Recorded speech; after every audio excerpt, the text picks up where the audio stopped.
Welcome back mga kaibigan. Ito, napakaganda po ng topic natin. Yung viral ngayon na Kai Sotto sa PBA Draft 2024. Posible nga ba ito? Totoo nga ba ito? Magkano ang offer kay Kai? Paano ang NBA? Napakadaming tanong ng mga fans ni Kai. Pero maliliwanagan na po kayo sa video ito dahil ang sinabi po sa akin ng mga source natin ay ibabahagi ko po sa inyo. Kalat na ngayon sa social media ang pangalan ni Kai Sotto at PBA Draft 2024. Nagsimula ito mga kaibigan na mabanggit po ni Coach Alden ayon ng Converge ang pangalan ni Kai sa interview sa kanya. Priority pala nila sa draft na ito ay big man. At nasabi niya kung sumali sa draft ito nga si Kai Sotto ay si Kai Sotto ang kukunin nila. At nabanggit din niya mga kaibigan ang pangalan ni Carl Tamayo at Kevin Kiambao. Pero si Kai talaga ang pinakaumani ng atensyon sa maraming fans. Halos lahat na ata ng mga sports page sa Facebook ay nagpost na nitong sinabi ni Coach Alden about dito nga kay Kai. Kaya napakadami rin po talaga na fans na nag-react dito, nag-comment. So ito mga kaibigan, ang sinabi po ng source ko about dito.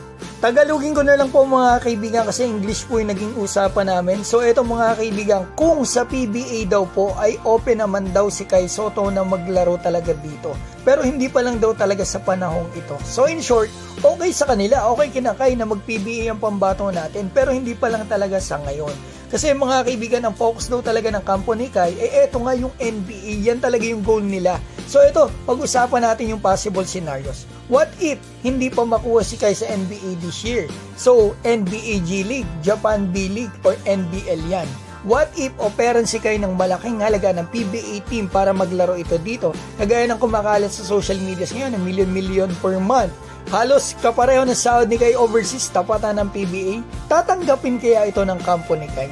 Ang sagot po sa akin ng source natin mga kaibigan, kahit operan pa si Kai ng $350,000 per month sa PBA o 20 million pesos per month, ay hindi pa rin daw po ito tatanggapin ng kampo ni Kai Sotto sa ngayon. Dahil hindi daw po talaga mga kaibigan nadadala dito nga sa usapang pera ito ngang sila Kai Sotto.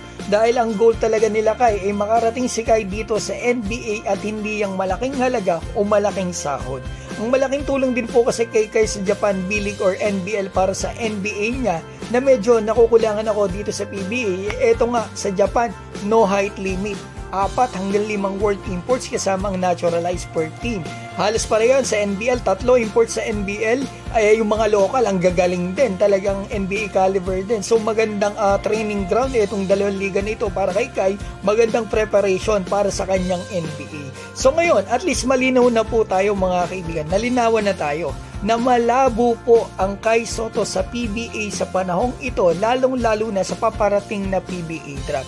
At yung totoo naman mga kaibigan, kita rin naman po natin, walang hype. Si Kai po ay purong Pilipino. Yung mga dito sa atin sa Pilipinas, yung laro niya sa Japan, bilang Asian import siya. Pero yung totoo, kita naman natin mga kaibigan, ang laro po niya ay isang world import. May nakita na ba kayo na game ni Kai sa Japan na local o Japanese big man ang tinapat sa kanya? Di ba wala?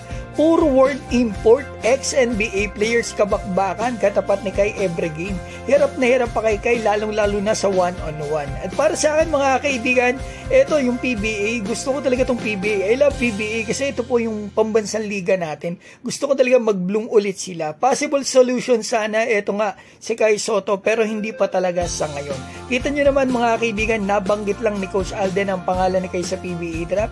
Kung available, kita nyo naman, boom agad, talagang viral agad, pinag-usapan talaga agad. What more pag naglaro dito si Kai? Pero yung totoo mga kaibigan, possible yan. Siguro mga after na po talaga ng ni Kai, overseas journey after na ng NBA niya, maglalaro na ito dito si Kai. Siguro mga 35, mga ganon, 33, 34, 35, 36, mga ganong edad mga kaibigan. Yung talagang tapos na siya dito sa kanyang overseas journey at NBA.